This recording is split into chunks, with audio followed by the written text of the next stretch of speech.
All right. Good evening. This is Alan Rothschild from the Do Good Fund, and I want to welcome folks who are joining us to our third virtual Do Good Salon as we figure out what to do with COVID. This has been a wonderful way to have to continue our evening discussions that we call salons. And this fall has been a great series. Our guest tonight is going to be our third conversation in this series, and we have one more next week that I'll mention again at the end of the talk. Before we get going, I just wanted to make two brief announcements regarding Do Good. Some of you may have seen the Instagram post last night of our new gallery space under construction, and we're really excited that in about a week or two, we're going to get the keys to an 1,100 square foot gallery space located in downtown Columbus, our hometown, that will allow us to do much more local programming and have local exhibitions as soon as we can get COVID a little further behind us. But we're really excited. The collection now is over 600 images, and we want to make sure that we show as many of those as we can, and we're excited to have a bigger footprint here in Columbus. Also, in about 2 weeks, we're going to be very pleased to make a formal announcement of the first recipients of our inaugural Collinsworth Emerging Photographer Acquisition Award. And we have received a grant from a gentleman based in Arizona to focus on collecting work by less well-known photographers. And we've got three great young photographers whose work we're in the process of getting in hand, and we'll make a formal announcement in about 2 weeks of that. So that's exciting news too. Now, a brief introduction of our speaker tonight, Eli Reed. Eli is born in New Jersey, but we were talking earlier, both of his parents are from the state of Georgia. So I guess we've gone full circle now, and we're getting you back, at least virtually, Eli, to your parents' home state.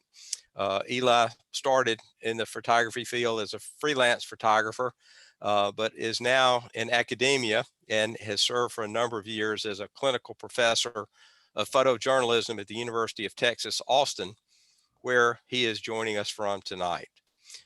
Eli was the first African-American full member of the prestigious Magnum photo agency. He's also a member of the very important group of African-American photographers known as Kamange. He's been a good friend of the Do Good Fund.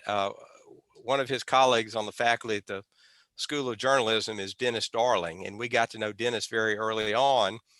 And I learned about Eli probably in mid 2016 or 17, and I called Dennis. I said, Dennis, tell me about Eli Reed. I didn't know about him.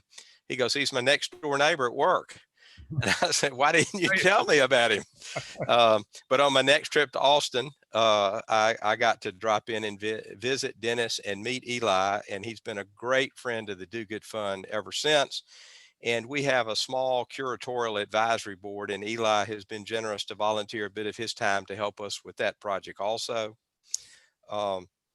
We've got two of Eli's wonderful books. He'll probably talk about some of these tonight, but in the Do Good Fund library, and they're beautiful books. And we also have four of his images in the collection, and they happen to be part of a documentary photography show that's been up now for a while. Unfortunately, it's coming down in, next week to prepare for the move to the new gallery space. But I think Eli is going to show us those images as part of his slide deck tonight. And Eli, thank you so much for joining us. Thank you so much for being a friend of Do Good. And I'm going to mostly turn it over to you and let you go through these wonderful images. Oh boy. Okay, I'll do my best. Okay. Well, I guess let's start with this picture. So I guess should I start now? Yes. Yeah. Okay. Um, this is in Tunica, Mississippi, and what happened is I'd heard about Tunica through things about what Jesse Jackson was saying about what's going on. And I had an assignment with Sports Illustrated in Tennessee.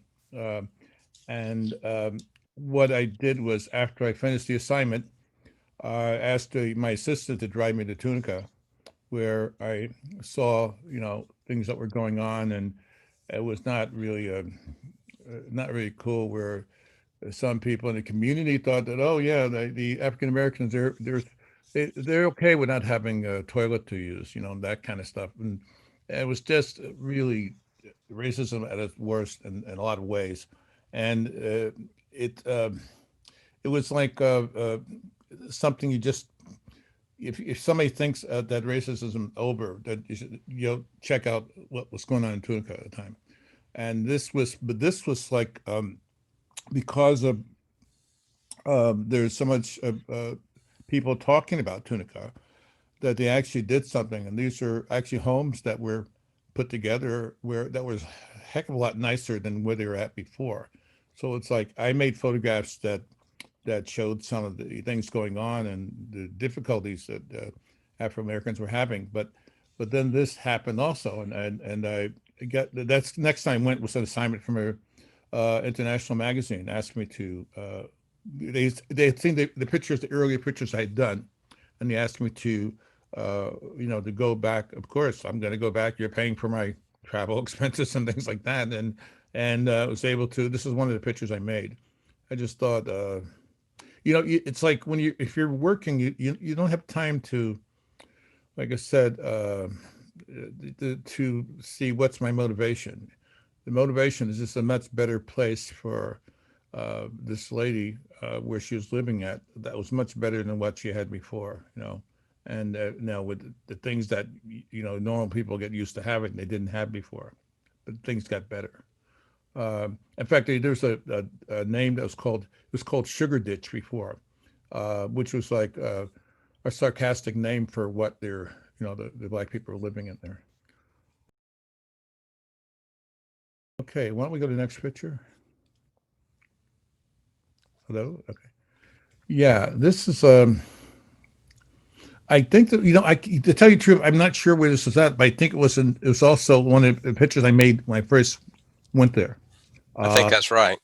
yeah, and these two kids are playing. It's like kids will wherever they got to play with, that's what they'll do. It's the thing, and you think about the energies that can help the kids. They're willing to to learn to do things, and they're not given that opportunity because of where they're at, or what color their skin is. So I really like this picture of the kid uh, the box over his head, and I had another picture of a kid with a big paper box, and that was his fast car. That's what he imagined, and it's a great thing what the young people can do to to try to, particularly young kids, to make things better, for the time to use their imagination. So that's why I like this picture. So, the next picture, please. This gentleman it was a hot day. This is like the first trip I made to Tunica. Very hot day. And I just, you're looking for the soul. You're looking for the soul of people who are going through hell, or gone through hell, and still are able to maintain some kind of existence. And I like to work close sometimes with, depending what it is. Maybe you can see something more. Understand this is a human being also. This is not just somebody to be disposed of in various ways. Well, So, and just seeing I don't know if that's a tear or a sweat drop coming down his cheek. It's just the intimacy of an image like that is fantastic. mm, that's what you're looking for. It's not like you're jumping on people. It's like, but you need to get close to people to experience who they are, what they've gone through, perhaps, and hopefully make an image that maybe you can understand that. And he wasn't crying. And it seems like he's crying, but he's crying from the heat. I mean, it's Right. like all that going on was pretty hot that day. I remember. Oops. Next picture. I'd rather leave my computer on. Uh, this was in Eau Claire, South Carolina, and he was a new, I guess, president of the organization. And it was really nice there. It was near Columbus, Ohio, right next to Columbus, Ohio, And I did some kind of thing done for some kind of I'm trying to remember who it was done for, but it was a grant to do work on some things in Eau Claire and Columbia, and there's other people working on projects, something like this about America at its best, maybe doing things, and it was a good book project to work on, photo project to work on, and he was a part of the part of the community, and they all worked together. I mean, the first night I was there, I was asked to go to this people that were supporting to go to this a meeting, community meeting with a church leader, and nothing against religion. I thought I wanted to get working very quickly, but that meeting was one of the best things I could have gone to, because that met all these incredible people that were working together to make the community a good community, and helping each other, black and white. So it was like really, I said, this is the kind of place you want to live. People are getting moving together, working together, and helping each other. Next picture, please. When we Whoops. put that image up on our Instagram post, Mm-hmm. within 2 hours, somebody who follows the Do Good Fun account apparently knew this gentleman Ah. and tagged him or forwarded it to him so he could see himself in that image. And that's what I like about so much as photography. Mm-hmm. Whatever technical beauty or beautiful stories behind it, these are all real people. And Right. this is one of those cases where somebody knew this guy and brought him into the conversation just hours after we posted the picture. That's pretty cool. That's pretty cool. This is a story too. I was working for New York Magazine on a story in Stuyvesant Heights, and it's a neighborhood was like pretty grim in a lot of ways at the time. I made a picture, and I was walking around making photographs, and I ran to this young woman, and she was there with her. I think she was there with her son, if I remember correctly. But I was shooting color for the magazine, and I wanted to do something in black and white with this woman and her son.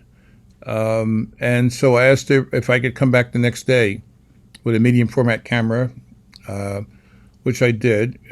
And the apartment she was living in, there was a whole bunch of people in the place that were sleeping. It was almost like a crash pad.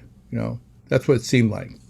There was any light in the room, and this was like in the morning when I went there, and I had a friend who went with me, a photographer also, and went by the shade, and a little bit of light that was coming out of the shade. Now this is a medium format camera, 6x7 camera, handheld.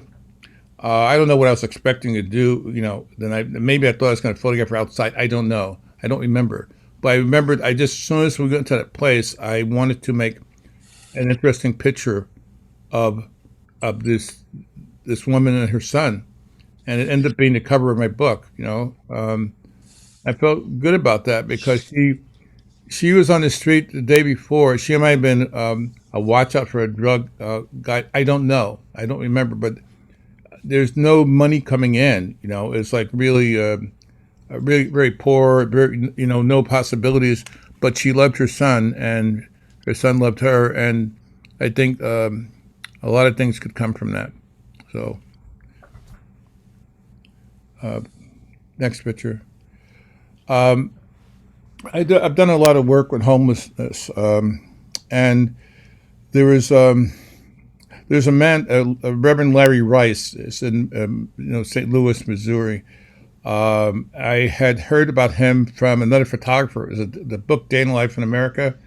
That's how I heard about the guy, and he was working with a lot of homeless people, and so I got connected with him, and then I spent a week or two. And this particular picture was made after walking from St. Louis to state capital Jefferson City. It started out 80 degrees, ended up uh, 14 degrees. We got the day. This is the day we got there, and it was working with Larry Rice, who is an incredible individual, was the idea to he's working with homelessness. He had a couple of television stations where he had people learn how to operate, work in television and have a maybe possible jobs in the future, but able to do things. And he was just really a very brave individual. I mean, he would go places I would hesitate to go to. And after this walk to meet with the lieutenant governor there, he knew everything that was going on. I mean, dealing with homeless people. We went to one place where somebody said there's no homelessness here. That we met with I think the police chief, and said, well, we don't have a problem here. And both myself and Larry Rice looked at each other. What about that guy across the street? And this other guy over there. But it's like, you see what you want to see or what you don't take in consideration. And he would do all kinds of good things. So it was a good experience because I thought I'm not working with a phony. There's somebody who's really serious about this stuff. And so this is the picture I took on the day he arrived at the state capitol. Oops. Okay. This is another black man that had been a young man had been shot and killed in Howard Beach, and there's big uproar. What's going on, and I was at the front of the church, right, about to go in, and I said, I'm fed up with this. I just don't, I don't want to photograph the same, set of characters again. It's got to be something better than this. So I decided to not go in. I was at the front of the crowd, and I turned around, and there's a woman who's mourning, who's upset about what happened. There's a black police chieftain. There's a Charles Hines, who's the district attorney at the time. It's a young black man behind her who is being supportive of her. There's Governor Cuomo behind him. And there's Michael McAlery from the Daily News with the sunglasses on, who really wrote things, railed against what was going on, people taking advantage of and things like that. So that photograph, turning around like that, it allowed me not to go inside again, to go the same typical thing.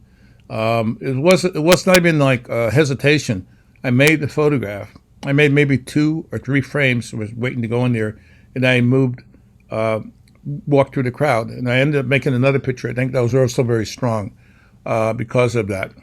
Sometimes, you got to know when to turn around and when to actually do something else, that maybe something else comes up. You don't know. I'm not a mind reader, but, that's what happened. Next photograph. This is Demonstrators in Brooklyn. There's police in the background, making sure everything stays nice and tidy and safe, This is like an easy picture to make, but I like it more and more as time goes by, just because of, the police and the people together, just, want to say something. Okay, next picture. This is the LA riots. I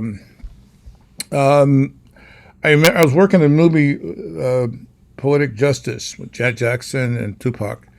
And what happened is that the verdict came then. We were about to shoot a night scene, a drive-in movie theater. And what happened is that I got a hotel room because I don't like, after working a long night, I didn't trust myself driving in LA traffic. So I was at a hotel tying my shoes, and the hotel room I got for the, we were working nights, and the news was on, and the verdict came in. And as I sat on the edge of my bed tying my shoes, I got a feeling what was going to come, what was happening, what was going to happen.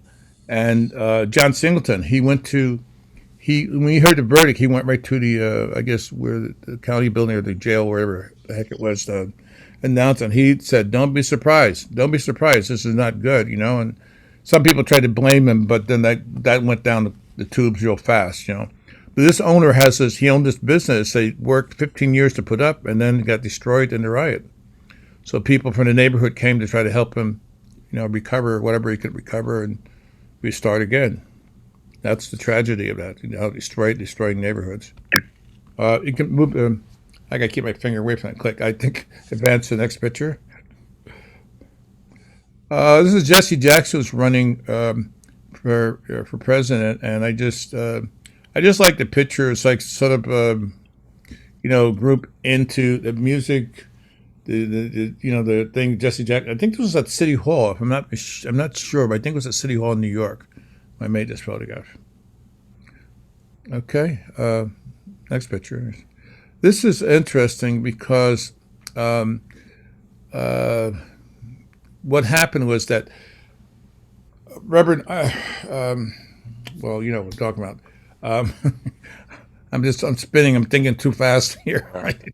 Anyway, he was accused of not of what do you call it? Of formatting. This is like the riots that were going on, and actually, Mayor Dinkins had asked him to try to keep calm down the situation, which he did. So then the deputy mayor accused him of fomenting problems, and that wasn't the case. So this is Reverend And you're talking about Al Sharpton. Al Sharpton. Yeah, Right. sorry. He confronted the deputy mayor and said this is a bunch of baloney, or a few other choice words, I think. And there's other people involved in this stuff. This is interesting because this is at the Bed-Stuyvesant Heights Center, or I think that's the name of it. Anyway, they weren't really allowing journalists in, but there's a lady on the right there, Utrice Reed. She was the editor of the City Sun, and she knew her stuff. If you watch her on television and a panel discussion or on the radio, and she knew everything. She just took people apart when they said something stupid. Anyway, so I would do things for the City Sun sometimes. I wouldn't necessarily go to magazines because depending on what it was and thinking about how it would it be used at all. So I went to the City Sun. That's how I got Utrice Reed. And so we went up to, there's a blockade sort of security that was blocking journalists from coming in. I mean, it didn't matter who you were. And I said, this is going to be boring, and they said, oh, hi, Utrice, let us in. So we went into this thing where Reverend Sharpton was really giving hell to the deputy mayor, because it was like really lies what the guy had said. That's not what Dinkins had said. It was what this one person said. And what happened is ended up with Reverend Sharpton saying, I'm not talking anymore until you admit what you said was wrong. And what you said was a lie, and walked out with his entourage. So then Utrice said to the deputy mayor, after we're the only journalists that got in, she said, do you have any comments on what was just said by Reverend Sharpton? And the guy, he had his head in his hands because he knew he screwed up. And he looked up, startled. There are journalists here. I said, no, I have nothing to say. So we walked out and found Reverend Sharpton and his people. And I also got pictures of that deputy mayor coming to admit he was wrong, which was pretty. I mean, it was funny. It was funny because he had to admit that he was wrong, that he lied, basically. And so that was things you don't see, and things that go on in a city and stuff like that. Next picture, please. I now go a little faster. This is a project, a television thing on children in America, Poorest in the Land of Plenty. It was ran on NBC on Mother's Day, right? So what happened is that this was in Boulder, Colorado. We went with a producer, director, went around cities like northeast, and the south, and central, central in Colorado, and so on, places like that. And so whatchamacallit, this is at a daycare center, and the African American girl, her mother works at a daycare center, And I thought it was so classic. Two kids, one white, one black, pulling at a doll. So I just love the picture. Both of these kids are great kids too. That's the deal. It's so funny that they it wasn't even done like for a fight or anything. It was just that each one grabbed the thing, not knowing that the other one had grabbed it. So okay, next picture. This is the front of the Million Men March. I got there. I mean, I was a hotel down the street from where the Million Men March was.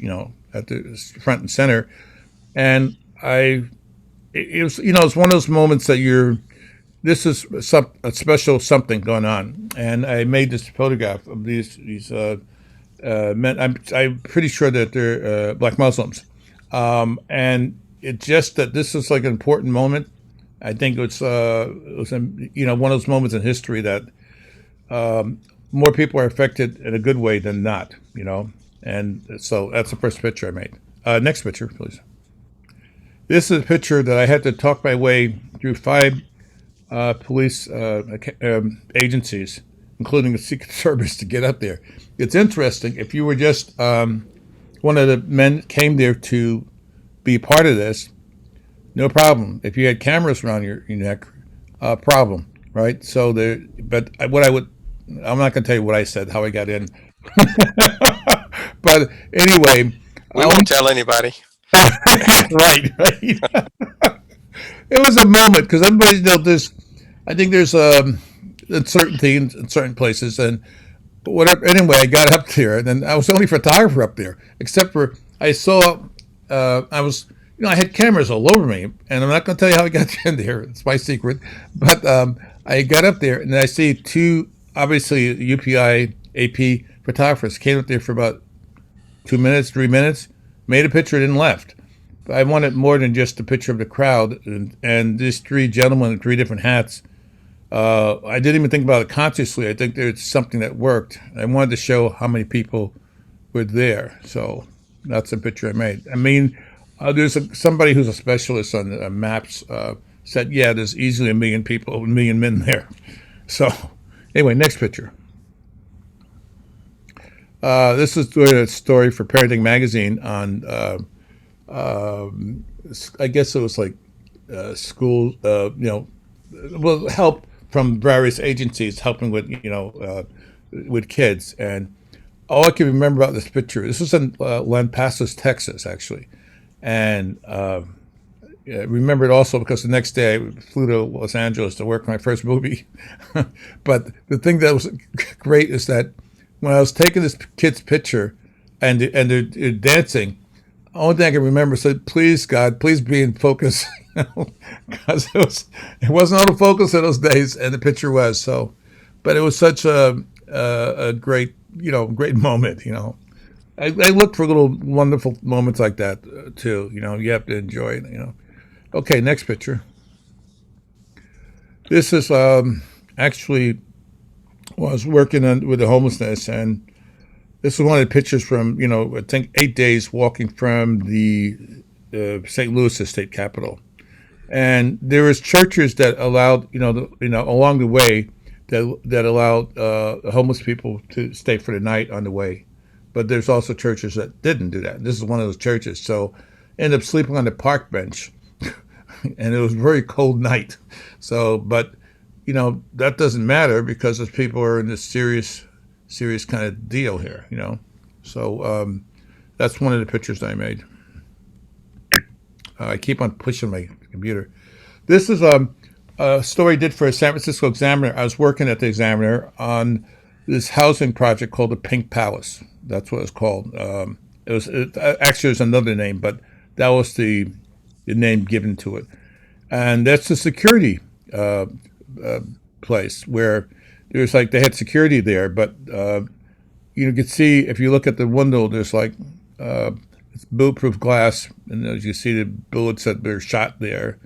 And these 2 kids, they're like 2 warriors in a way. They both have sticks in their belt.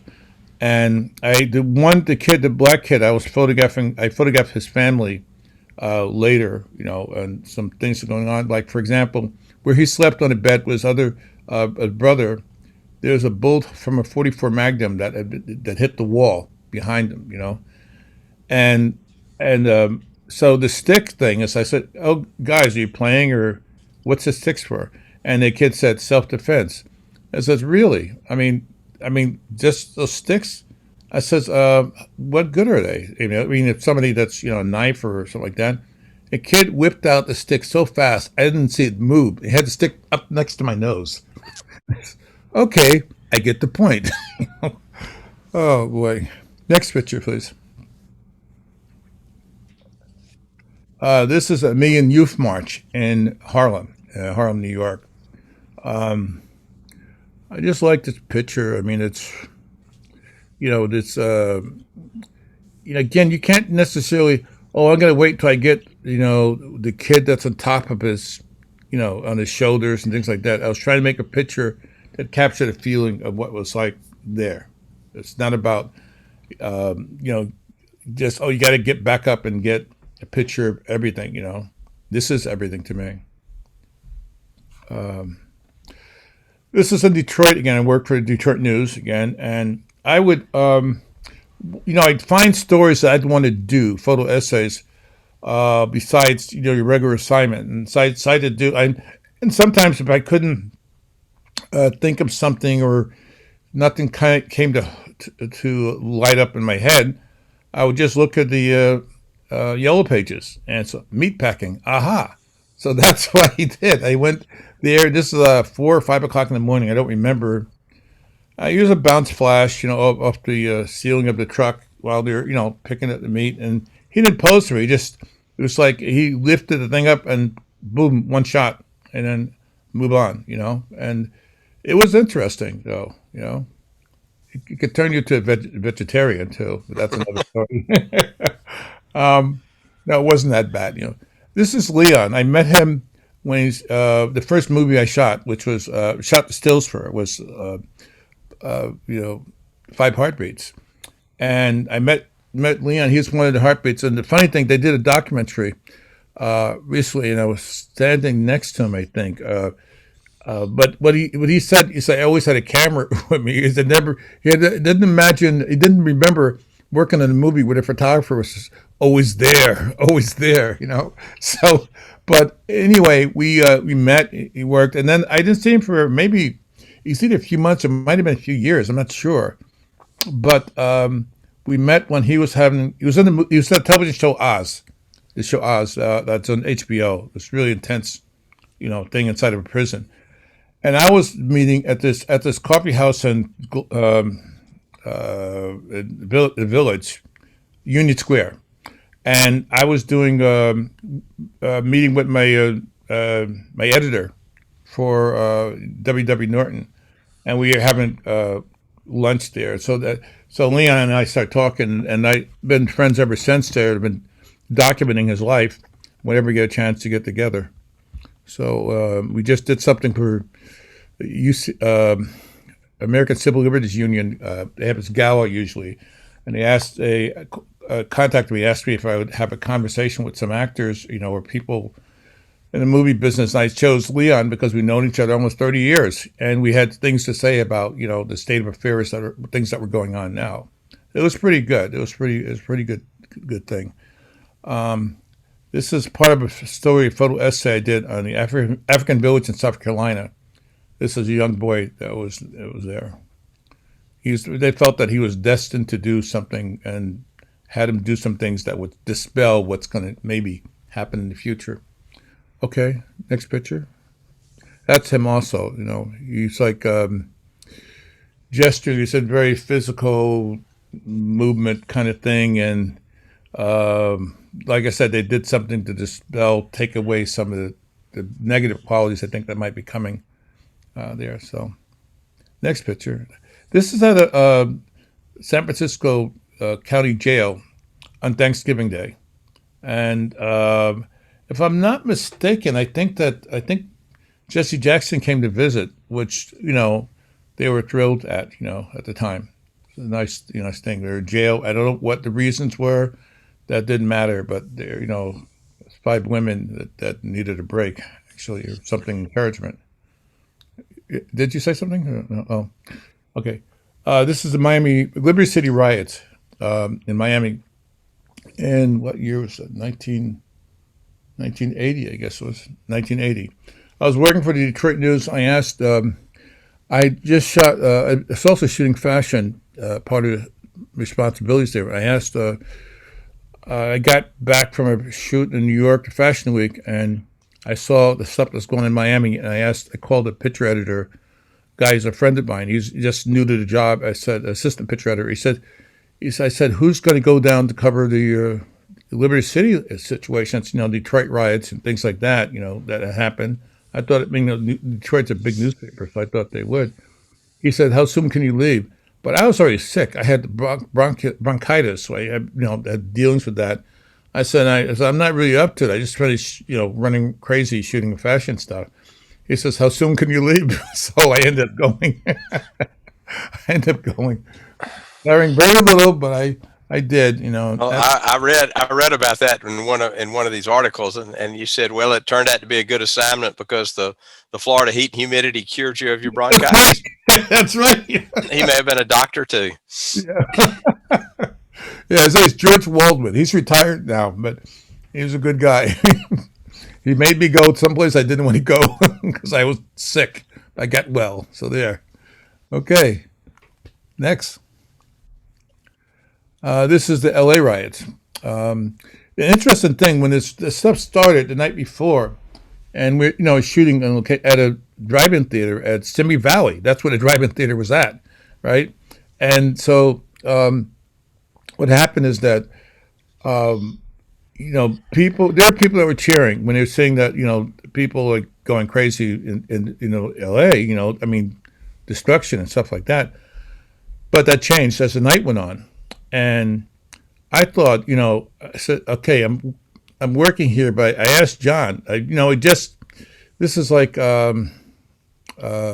poetic justice. The first time I worked with John, I asked him, hey, listen, give me a video camera. I'll go film what's going on in the streets, and he's like he never even heard it because he had Boys in the Hood was a big success, and now he had to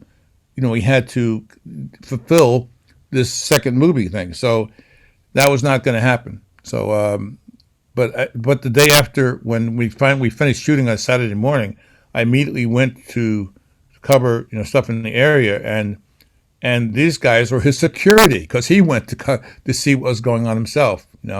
He had a cousin in the authorities there, and they got him through that. Next picture, please. I'm going too slow. Another picture of a man who was arrested for robbing a chicken shack, even though he was in a meeting doing. He was like what do you call it? Worked in Houston, and he was accused of doing this stuff which he was not guilty of. But because People Magazine 2020, I think, or was it 60 Minutes, and made such an uproar. Now the People Magazine sent me down to photograph his wedding. I love the picture of the little boy. Next picture. Yeah, it's an incredible picture, and that young man's just total adoration for the groom. Mm-hmm. And then when you read the backstory that this was a guy who had been just absolutely railroaded through the courts in Houston, Right. and was facing potentially very, very significant jail time had there not been this investigative journalism or whatever all took place. Right. It just adds an incredible dimension to that image.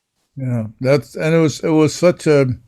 I saw in him. I saw that he's a guy that always believed in the police and do the right thing and everything will work out. And that was taken away from him. That was taken away from him because of what they did. And so, that was a good assignment because it was something that there was something good come out of it, I think. Oh, this is referring to that other picture when I didn't want to go into the church. So I got that picture, and then this is the second picture I got from the same day, and they ran this on the front page of the City Sun, and that was nice. Okay, you can go to the next picture. This is The guy on the right, on the left, is he's um, a rap, Just Ice. That's like Just Ice, and that's his father. So his story for Washington Post on there, and it's interesting because he's a real tough character, Just Ice, but next to his father, he's still his father's son, and I thought that was interesting. That's why I wanted to do a portrait of him like that. This is in Newark, New Jersey, where this was the anniversary of the Newark Riots, basically. For a Self magazine, I was doing photographs, and that picture just said a lot of things to me. So I made it after I made it. The thing is that I also wrote the text for it, and the editor liked the text. The photo editors loved the text and the written excerpt, but the person upstairs at the top of the food chain didn't like it because it dealt with racial issues, and so that was the end of that. Okay. Oh, I keep on pushing that button. I can't stop myself. This is Gordon Parks' son, David Parks. He also lives here in Austin, so he's working on a few things and working on some things with him. But this is doing having a lunch together, and I couldn't resist. Be aware. Okay. Okay, next the picture. This is covering a rally in San Jose where the Ku Klux Klan were coming. And when the Ku Klux Klan got there, everything went to hell immediately, including somebody that I ended up mentoring later who got run over practically by the cops trying to protect the Ku Klux Klan from everybody. So it was, but I like the picture. This is the one that got published. I'm sorry, I did it again. I'm going to have to hold my fingers. This is another story from the Pink Palace. She was considered the mother of the Pink Palace because she really believed in God and just encouraged, inspired people. So I spent a lot of time there photographing the lives of people who lived there. Okay. This is at a family reunion. At first, I had been disconnected from my family because I was running all over the place. And this is in Augusta, Georgia, by the way. So there. It's one of my favorite pictures taken on that day of the family reunion. Next picture. This is a million youth. Did this picture come up before? Not this one. No. Okay, this is a million. That's right. It's a million youth march also. I really like that little boy in the center there. And, it's like people were together. I think at the time there's a police helicopter that swooped in over the crowd. Now, the thing that was stupid is that if that accident would have happened, he would have taken out the whole bunch of police that were behind the stage. The way it came in, that's not very bright. Okay, next picture. This is at the memorial, and I was with Miss Parks. She took with high school students on the Civil Rights Trail, and I think this was the last place where it was at, the memorial in Montgomery. And I thought that picture was a perfect ending for. It might have been the last frame I made, Well, and it's a beautiful image, and for folks in the audience that may not know, twice a year I think Magnum does a square print sale, and they sell these, I think, like 6x6 square prints by photographers in the agency, and this was an image of Eli's. It was actually in the sale that took place last week. Mm. And for those of you like me who would love to collect photography but have finite resources to do so, the Magnum print sale is an incredible way to collect these. And again, this was just an absolute beauty and a real standout in a group of images by some world-renowned photographers last week. Mm. The thing about this picture too, they had it on billboards in New York City when I think I was contacted by, or Magnum was contacted by the group that was wanted to say something. And the funny thing is, at the same time as pictures on billboards, at the same time of a movie, The Missing, which was in some way uh, similar, except it was a fictional movie, but it was a very accurate fictional movie about Native Americans in 1859, and both of them were on billboards at the same time, which I thought was remarkable. Next picture. Okay, this is in Rochester, in Rochester, upstate New York. This is somebody she's the wife of somebody who worked at the Rochester Institute of Technology. No, sorry, Rochester, the museum there. So anyway, that was just running into that thing. Like the picture so much, did it twice. Was that it? Go on. This is at the inauguration, first inauguration for Barack Obama, and I just like the picture. It's like, in some ways, it reminded me of a Norman Rockwell painting. At the time, the kind of graphic stuff he did. Then I wasn't thinking that when I just saw it identified, and I was using a 4/3 system camera at the time, but it worked. I felt very good about it. Yeah. At the Lincoln Memorial. This is you know who. I mean, you want to, it's like he came to this country for cry to beloved country, and these two actors behind him were also in the movie, right? And what happened is somebody asked me from the production company, a friend in publicity asked me if I would do a portrait of Nelson Mandela with these two gentlemen. After the movie ended and it came out in the Ziegfeld Theater in New York, which was a crazy idea, but I said yes. So anyway, I had studio lights, movie lights brought in there in the lobby.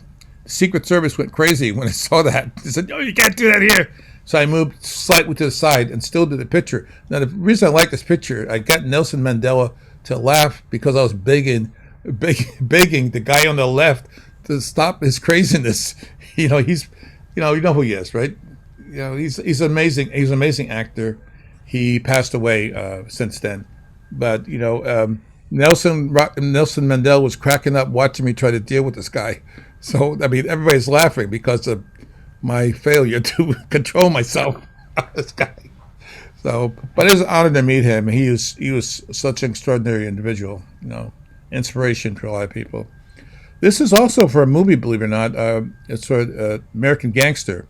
The director asked me to go to Harlem and see if I could make some pictures that captured the mood in the 60s. Well, in the 60s, you had stockings to put on around your head, conked hair. But there, you can go to at that time I went, you can go to a drugstore and buy the caps. And these three guys were obviously not, they were not happy about not having jobs and things like that. And I was walking by, and I realized it's the first picture I made on this 5 days. I go about an hour and a half each day, and I went by them and came back and explained what I was doing. Trying to make pictures I explained the whole deal to them, and I said, "Do you mind if I make your photograph?" And and they just nodded their heads, and so I made the photograph. It was that simple. Next, yeah, this is another picture from that same thing, going around in Harlem trying to get pictures of something like from the 60s. And to me, the 60s are always there in Harlem. It's always a part of it thing. So I didn't really have a difficult time of it. It was just, this, and also the same things, the problems that were happening then are happening now, right? At the time when I made the photograph. This is New Orleans, musician. They had this, just after Katrina happened, and it's the first gathering back at this nightclub in Korea and New Orleans. Next picture is John Singleton. He came to Austin. They were celebrating the Boys in the Hood, and he called me up and let me know he's coming. And so that's a picture I made. He's such a gentle soul. He's such a good guy, and I really miss him every day, really, because he had a very good passion for showing people things and doing it the right way. A gentle person, actually. So, and this picture is the subject of a documentary I've been working on with Tracy Dolby, a fellow professor at the University of Texas, that deals with a lot of answering dealing with the communication. And this guy singly, he by himself, he gathers people together in expression of ideas in a good way in a barbershop. So I made this photograph before I even started shooting the video on the first day when we were doing the interviews. So I really like it. I'd love it to be a poster for the movie when we get it done. This is in uh, Houston. I went there to cover the events of the funeral with George Floyd and the day before. So you can just run the pictures. So you're running out of time here. It's the candlelight vigil that was happening. It was about to happen in the evening. Keep on going. Okay. That's an area that he came from in Houston, where he grew up at. This is a fellow photographer that was from New York that was working. And it's another one.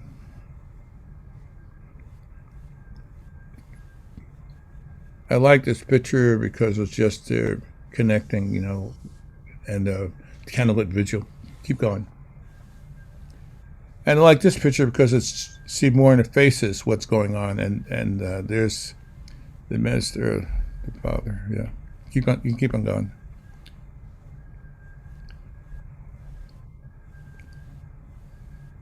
That's the family. People waiting at the cemetery. Funeral. What's that?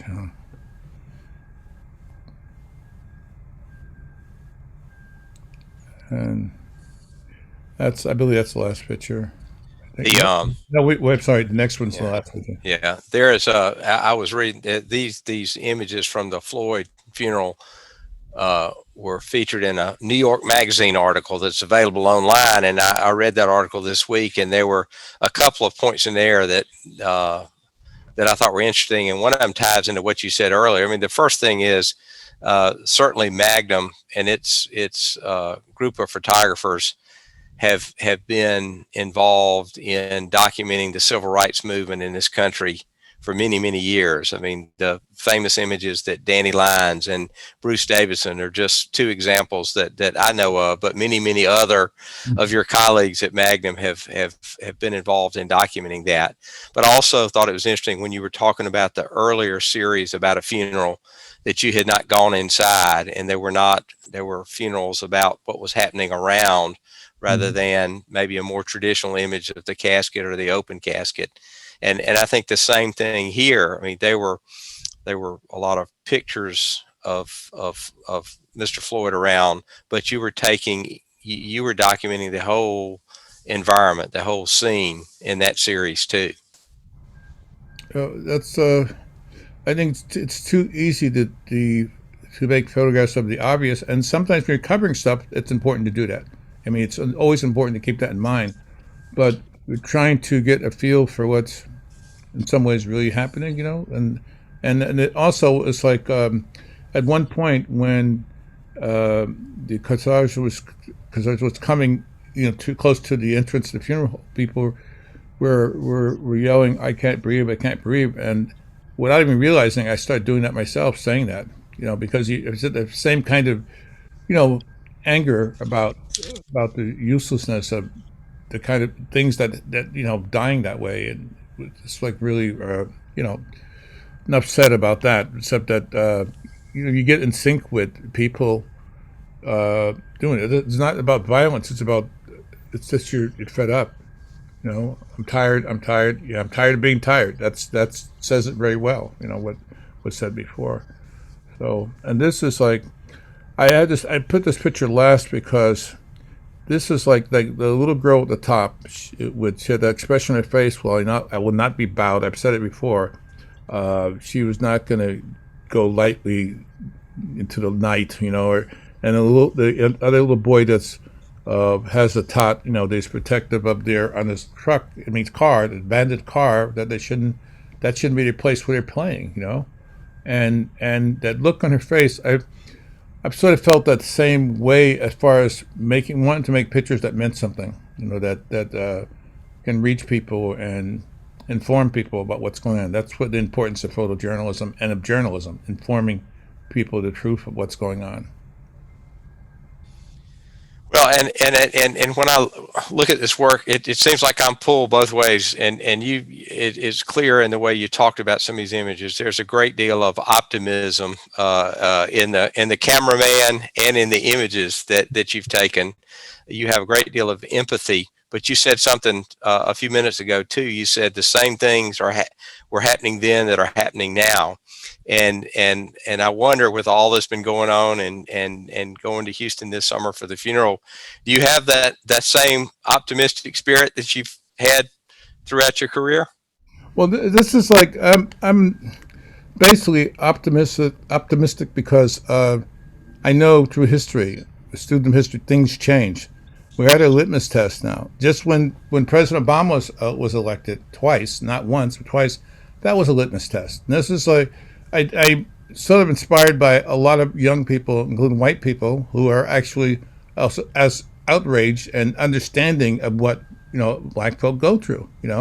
And so I think you can tell this is happening because of the turnout, the voter turnout.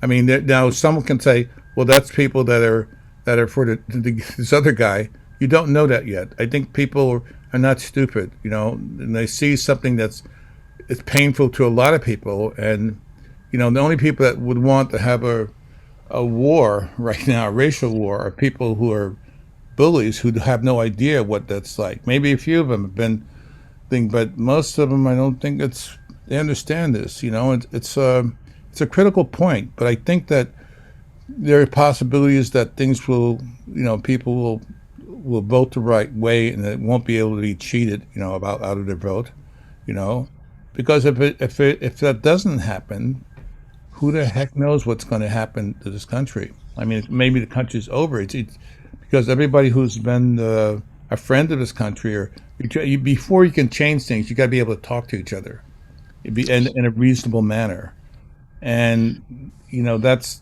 sort of eliminated to a certain extent. Well, we will classify you as cautiously optimistic. How about Right. that? Absolutely. Absolutely. Well, we're getting to the end of our hour, and Eli, I just want to thank you so much for taking the time to put this presentation together for us.